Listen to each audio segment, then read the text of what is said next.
बघत रहा आपल्या नंदनगरी न्यूजवर आणि रहा अपडेट।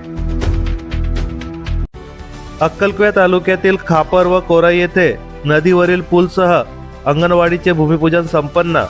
अक्कलकोट अक्राणी विधानसभा मतदारसंघाचे आमदार आमशा पाडवी यांच्या हस्ते तसेच नंदुरबार जिल्हा परिषदेचे माजी समाज कल्याण सभापती शंकर पाडवी यांच्या उपस्थितीत अक्कलकोट तालुक्यातील खापर येथे बहुप्रतीक्षित खापर ते आमलीफळी रस्त्याच्या देहली नदीवरील पुलाचे भूमिपूजन मोठ्या उत्साहात संपन्न झाले।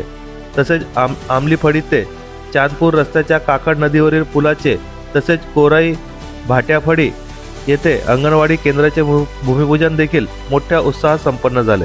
यावेळी अक्कलकोट पंचायत समितीचे माजी उपसभापती सुरेशचंद जैन, शेतकरी सहकारी संघाचे चेअरमॅन पृथ्वीसिंग पाडवी, शिवसेना तालुका प्रमुख तुकाराम वडवी, युवासेना लोकसभा प्रमुख ललित कुमार जाट, शिवसेना जिल्हा संघटक जगदीश चित्रकथी, योगेश सोनार, शहर प्रमुख रवी पाडवी, सरपंच वसंत वसावे, नीता माडी, सरला वडवी, रवींद्र पाडवी, रवींद्र चौधरी तसेच शिवसेना पक्षाचे पदाधिकारी, कार्यकर्ते, लोकप्रतिनिधी, खापर, आमलीफळी, चंद्रपूर येथील ग्रामस्थ मोठ्या संख्येने उपस्थित होते।